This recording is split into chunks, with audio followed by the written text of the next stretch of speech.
This channel does not promote any violent, harmful, or illegal activities. All content provided by this channel is meant for an educational purpose only. বছর দুয়েক আগের কথাও ভাবুন, জসপ্রীত বুমরা মোহাম্মদ শামির সঙ্গে ভারতীয় pace আক্রমণের অবিচ্ছেদ্য অঙ্গ মোহাম্মদ সিরাজ। বুমরা এবং শামিকে একসঙ্গে বিশ্রাম দেওয়া হলে কিংবা চোটের কারণে পাওয়া না গেলে ভারতের পেস বোলিংয়ের নেতৃত্ব দিতেন। ঠিকই চলছিল, কিন্তু গত বর্ডার গাভাস্কার ট্রফিতে যেন নতুন দেওয়াল লিখন। সিরাজ নিজেও সেটা পড়তে পারছিলেন। অস্ট্রেলিয়ায় শেষ দিকে চেষ্টা বাড়িয়ে দেন, সাফল্যও কিছুটা মিলেছিল, তবে সিরাজের মতো সিনিয়র পেসারের থেকে যা প্রত্যাশা পূরণ হয়নি। লাল বলেই শুধু নয়, সাদা বলেও আস্থা হারিয়েছেন।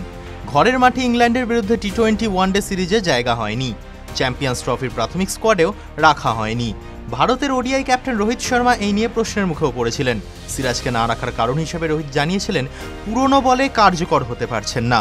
জসপ্রীত বুমরা চ্যাম্পিয়ন্স ট্রফি থেকে ছিটকে গেলেও টিম ম্যানেজমেন্টের ভাবনাতেই আসেননি সিরাজ। নেওয়া হয়েছিল তরুণ হর্ষিত রানাকে। ইন্ডিয়ান প্রিমিয়ার লিগেও যেন একই পরিস্থিতি। রয়্যাল চ্যালেঞ্জার্স বেঙ্গালুরুতে বিদেশি পেসারে বদল হয়েছে, নিয়মিত থেকে গিয়েছিল একটা নাম, মোহাম্মদ সিরাজ।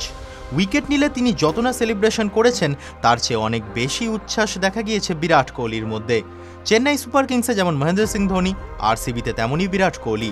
টিম ম্যানেজমেন্ট কোনো সিদ্ধান্ত নেওয়ার ক্ষেত্রে বিরাটের পরামর্শ নেয়, এমনকি এই মরশুমে রজত পাতিদারকে ক্যাপ্টেন করার ক্ষেত্রেও গ্রিন সিগন্যাল নিতে হয়েছিল বিরাট কোহলির থেকে। আইপিএলের রিটেনশন তালিকা তৈরি কিংবা মেগা অকশনেও কি এমন কিছু পরামর্শ নেওয়া হয়েছিল বিরাটের থেকে? পরামর্শ না নেওয়াটাই অবাক করার মতো বিষয়। সিরাজের ওপর বিরাট যে আর ভরসা দেখাতে পারেননি, অকশনের রেজাল্টই তার প্রমাণ। যশ দয়ালকে রিটার্ন করা হলেও জায়গা হয়নি সিরাজের, এমনকি মেগা অকশনেও তাকে ফেরাতে তৎপর হয়নি রয়্যাল চ্যালেঞ্জার্স বেঙ্গালুরু। আইপিএলের 18তম সংস্করণে 18 নম্বর জার্সির বিরাট কোহলির সঙ্গে সেলিব্রেশনে দেখা যাবে না। কিং কোহলির টিম থেকে এবার তিনি ভারতীয় ক্রিকেটের প্রিন্স শুভমান গিলের টিমে। গুজরাট টাইটান্সে কাগিসো রাবাডা, প্রসিদ্ধ কৃষ্ণার মতো বোলার রয়েছেন। নিয়মিত সুযোগ পাবেন তো সিরাজ? চিত্রটা আজই পরিষ্কার হতে পারে। ক্রিকেটের বাইরে মোহাম্মদ সিরাজের আরও একটা পরিচয় রয়েছে। তেলেঙ্গানা সরকার তাকে ডিএসপি পোস্টে নিয়োগ করে সম্মান জানিয়েছিল। পুলিশ সিরাজ নন, পেসার সিরাজই এখন প্রবল চাপে। নতুন শুরুতে গুজরাট টাইটান্সের প্রতিপক্ষ আজ পাঞ্জাব কিংস, উল্টো দিকে ক্যাপ্টেন শ্রেয়াস আইয়ার।